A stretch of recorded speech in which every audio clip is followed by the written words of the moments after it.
Right. Part 3. Let me share you how it looks in practice. This is going to be an example of a real space system that has been developed and tested and placed in orbit by me and my colleagues. And it's about bright, constellation, but in fact, out of 6 satellites, we were responsible only for 2 of them. The mission was purely scientific. Our satellite, as a cyber-physical system, was supposed to observe the stars and observe the bright stars and measure their variation, also known as star quakes. So astronomers can derive a lot of information about what is happening inside the star, what they are made of, and other interesting facts about the history and perhaps future of the universe. So in practice, such system has to take, as I said, everything with itself on the mission. Since it's very small and we don't really care about the orbit it's gonna uh, be on exactly, because we are observing anyway very distant objects, the stars, and not sun, then we did not have any propulsion. What it had was actually a quite precise attitude control system, because we need to point the camera into the star of interest. Plus, obviously, it had the instrument for stars observation. It had the power supply in form of solar cells, solar arrays. All the communication means that are required to be controlled from ground. It wasn't very autonomous. It was expected really to get to be either manually controlled or to get a batch files with the commands to be executed at given moments in time. And also it had to have means to download the images of those stars, but not even images, but images which are processed. So actually, the measured value of the star brightness. We don't really want to take a picture of a star, which is actually a point. We want to measure how much energy the sensor was detecting, was receiving from the star. As an overview of architecture, it was like the 3 onboard computers, each responsible for a set of tasks. So the main onboard computer responsible for communication and for power management, attitude control computer, ADCS, which was responsible for gathering the attitude sensor data, so sun sensors, magnetometers, and providing commands to actuators, so magnetotorquers and reaction wheels. And obviously a star tracker, a very useful subsystem used for measuring fine attitude of the satellite. And it had also a third onboard computer, which was devoted just for payload management, for getting the data and processing it and providing the values down to earth that are of interest to scientists. Let's take a look at what were the satellite control loops. First, attitude control. It was supposed to point itself, the system was supposed to point and track the star of interest using the telescope. It was supposed to avoid the sunlight and moonlight entering telescope buffer. So it has to be also aware of where is sun and where is moon with respect to the scene that we are observing. And when conducting communication activities, it was supposed to track, so to position itself in a way that its high gain antenna was tracking the ground station, that it was passing over during the communication window. Well, it was also supposed really to get the commands from ground and issue internal commands to all the equipments there and check whether it has been executed properly. And all the data generated on board has to be somehow cataloged, structurized and stored for further retrieval. All the aspects of power generation, because there's no plug in that you can, the power plug inside the wall that you can connect to. So it has to, all the power has to be generated using solar cells. Excess power had to be stored into batteries for use, for example, during the eclipse. So there's a lot of activity going on power side as well. And if some emergency situation has been detected, satellite has to essentially autonomously protect itself from total failure and wait for further commands from ground station. So like switching off non-essential equipment, just the equipment required for maintaining course attitude, maintaining positive power budget, and being able to communicate with ground station and await the commands. Uh, Most of the things, as you've seen, were related to positioning the satellite. So remember, we got the electromechanical system, which is operating in free space and has to, in order to conduct its mission, has to provide certain attitudes, so like the angles with respect to some external reference frame at given moments of time. So this is really caused by measuring the sun position, measuring the star's position, measuring the magnetic field, taking this input data, feeding it into processing the attitude control software, basically Kalman filters, PID controllers, maybe something more sophisticated, which then output the commands to reaction wheels for fine potting, but also magnetotorquers, which provide a coarse capability to hold the satellite to the magnetic fields. So a lot of testing was related really to making sure that these control loops are operational.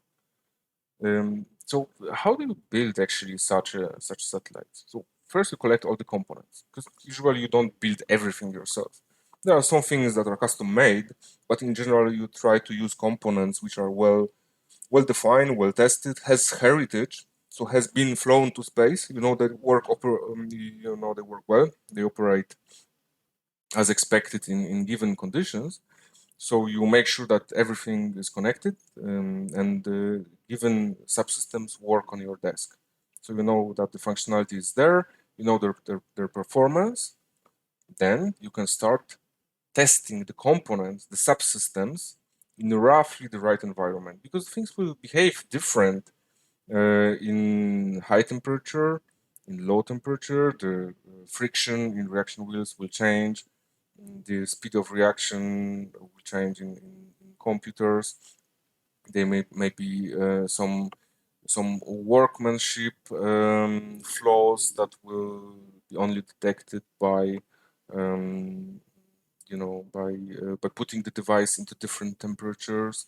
The stability of the oscillators, so like your time base depends on temperature. Usually, a lot of things are tested by exposing your subsystems to different temperatures.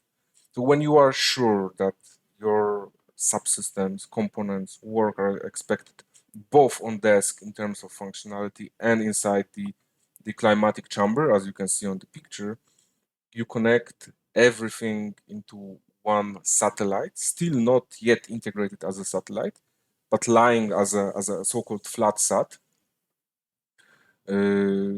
And you expect really to have all the subsystems connected and working together.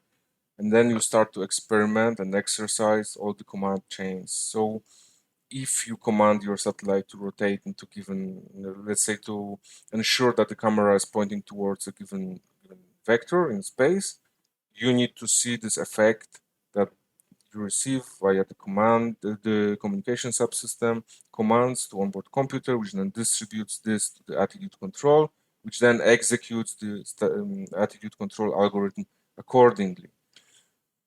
That's a lot of work, but it's better to make sure that these functions are working as expected on such a flat test bed where you have full access to all the equipment with the oscilloscope, with other probes, with adapters for communication buses, and you can really debug it.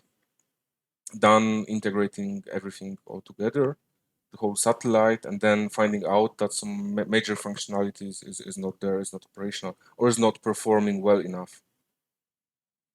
So closer look at the flat sat, onboard computers, the OBC of the instrument, the onboard computing for telescope.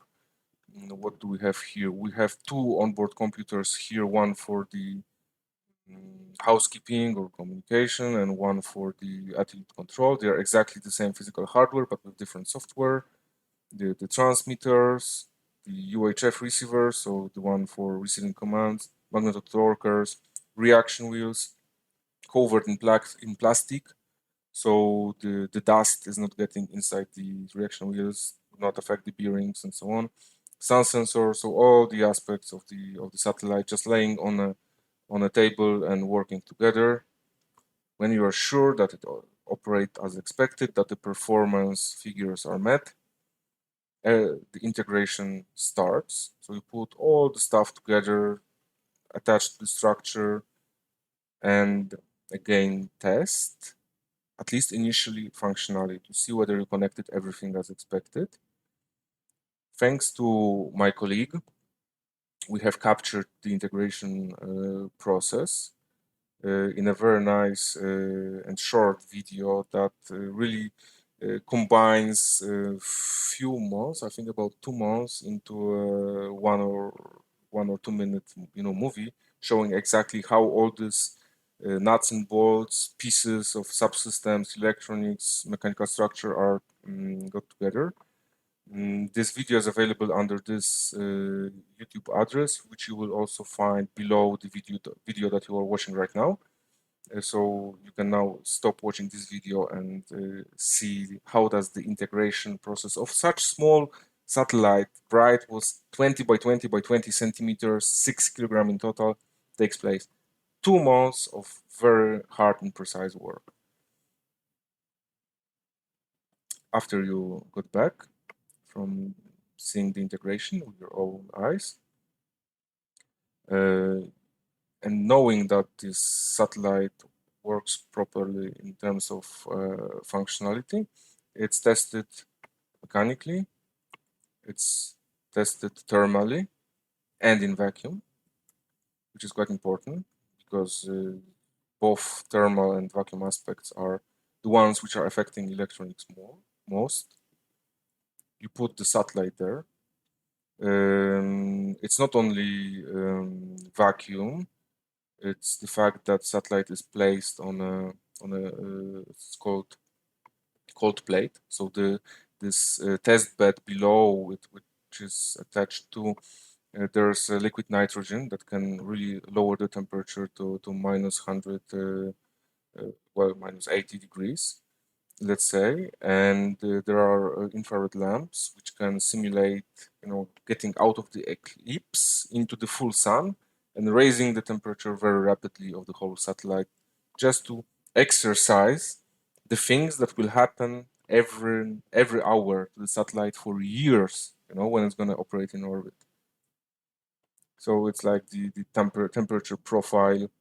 As you can see, the blue one is the temperature of the shroud, the cold plate, so it drops down to even minus 50.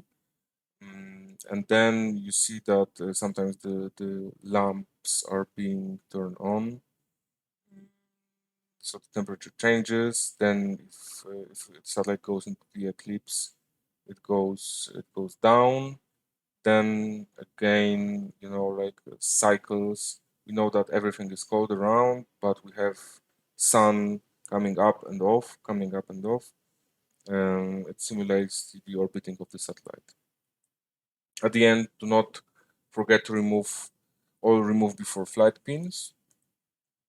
When everything is prepared, just put your satellite on the launcher and you launch it. Sometimes you launch it from a very cozy place in South America, like French Guiana. Sometimes you have to go to a ballistic missile range in Kazakhstan and really see a ballistic missile, launching your satellite into orbit. Then what is left after the launch, you can only communicate using radio, so it's operated remotely. despite the numbers, whether it's one or two or more satellites, you have to orchestrate everything, making sure you know where it is, command in a proper moment, being ready when it's gonna enter the over the horizon, and start the communication, send the commands as quickly as possible, download useful data. By that moment, you should know that building satellites is all about test. We start at the component level with functional exercise. We continue with detecting the workmanship flaws and early childhood defects. Then everything, when you trust that the subsystems are of proper quality, you integrate and see whether everything works as expected. Then environmental tests follow, where you try to recreate what the satellite will face when placed in orbit. And you have to be usually pessimistic about the environment that it's going to expect, because sometimes not everything is known, especially for the deep space probes. But on the other hand, it's wise to have a design margins, and it is wise to exercise the satellite in a bit harsher conditions that it's going to be, really face in the orbit, because it's going to be safer. I mean, it raises the chances. Maybe it's harder for the design and for the designers, but it's going to take a smaller toll on the satellite when in orbit. Working with a satellite is all about managing control loops. So the idea is that satellite shall remain within operational ranges of all parts of the system, and at the same time realize mission objectives. So it has to observe the stars as required by scientists in case of bright satellite, but at the same time it has to maintain its power budget positive. It has to be able to communicate with ground station when it is there. Um, of course, when all the removed before flight plugs were removed before launch. So in the fourth and last part, I will share with you the examples of the missions that had trouble, in providing those basic functionalities, and they, in the end, despite efforts of the teams, they have failed miserably.